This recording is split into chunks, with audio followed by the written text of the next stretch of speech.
मदनपुर नामक एक बहुत ही सुंदर गांव था।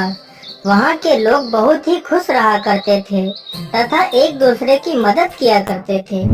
वह सारे हिल मिल कर रहते थे।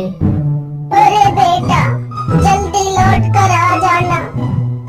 हाँ हाँ पिताजी, शहर का जैसे ही काम खत्म हो जाएगा मैं आ जाऊंगा। अब चलता हूँ पिताजी। एक दिन की बात है, एक जादूगरनी उस गांव से गुजर रही थी।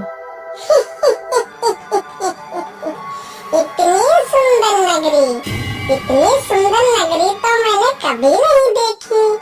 क्यों ना मैं इस नगरी को अपने बस में कर लूं और यहाँ पर अपना महल बनाऊं और यहाँ के लोगों को अपना गुलाम बना लेती हूँ। फिर जादूगरनी उस गांव पर अपना काला जादू कर देती है और गांव के लोगों से अपनी सेवा करवाती है। अरे ओ बुड्ढे, तू आज मेरे लिए आम के मीठे मीठे फल ले आ। मुझे आज आम के फल खाने का बहुत मन हो रहा है।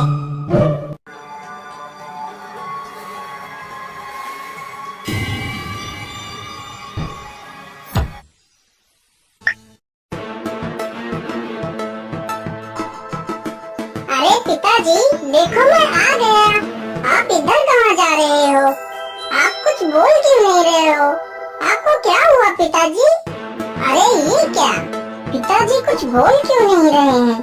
आखिर यहाँ क्या चल रहा है? मुझे इसका पता लगाना होगा। लेकिन पिताजी इस ओर कहाँ जा रहे हैं? चलो देखता हूँ।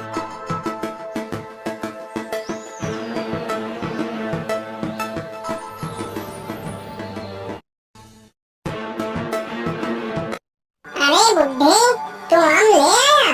चल रख दे इधर और दूसरा काम कर जाके। अरे यहाँ क्या चल रहा है?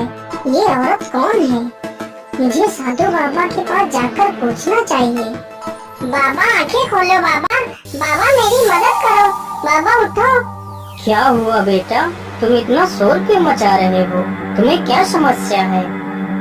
बाबा, हमारे गांव के लोगों को क्या हो गया है? मेरे पिताजी को क्या हो गया है? वो मुझे पहचान क्यों नहीं रहे हैं? और बाबा, महल में वो औरत कौन है? जब मैं यहाँ से शहर गया था तो यहाँ पर कोई महल नहीं था। ये सब अचानक से क्या हो गया है बाबा? मैं कुछ समझ नहीं पा रहा हूँ। फिर बाबा ध्यान लगाकर देखते हैं और बताते हैं, बेटा वह कोई औरत नहीं बल्कि एक जादूगरनी है और उसने पूरे गांव पर अपना काला जादू कर रखा है। तो बाबा जी, मैं अपने गांव की रक्षा कैसे करूं? मैं अपने पिताजी को कैसे बचाऊं? बाबा मुझे कोई उपाय बताइए। बेटा, उस जादूगरनी के जादू से गांव को मुक्त कराने का एक ही उपाय है। यहाँ से 100 मील दूर एक कुंभा नामक गुफा है। उस गुफा में तुम्हें मेरे गुरुजी मिलेंगे। वो तुम्हें इसका उपाय अवश्य बताएंगे। जाओ बेटा। फिर मोहन गुफा की तरफ चल देता है।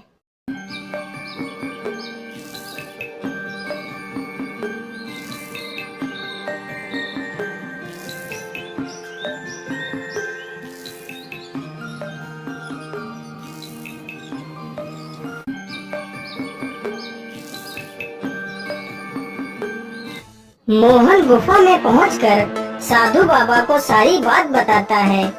बेटा ध्यान से सुनो, यहाँ से कुछ ही दूर पर एक जादुई पेड़ है। उस पेड़ में ही उस जादूगरनी की आत्मा है।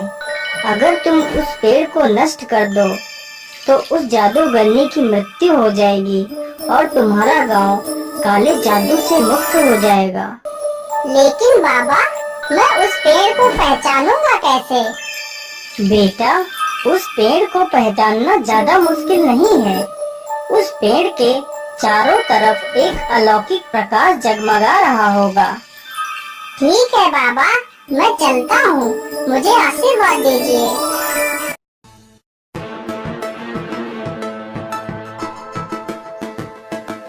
मुझे लगता है कि वह जादुई पेड़ यही है जो बाबा ने बताया था। चलो जल्दी से मैं इसे काट देता हूँ। तभी जादूगरनी वहाँ पर आ जाती है। अरे मूर्ख, तू ये क्या कर रहा है? तू इस पेड़ को क्यों काट रहा है?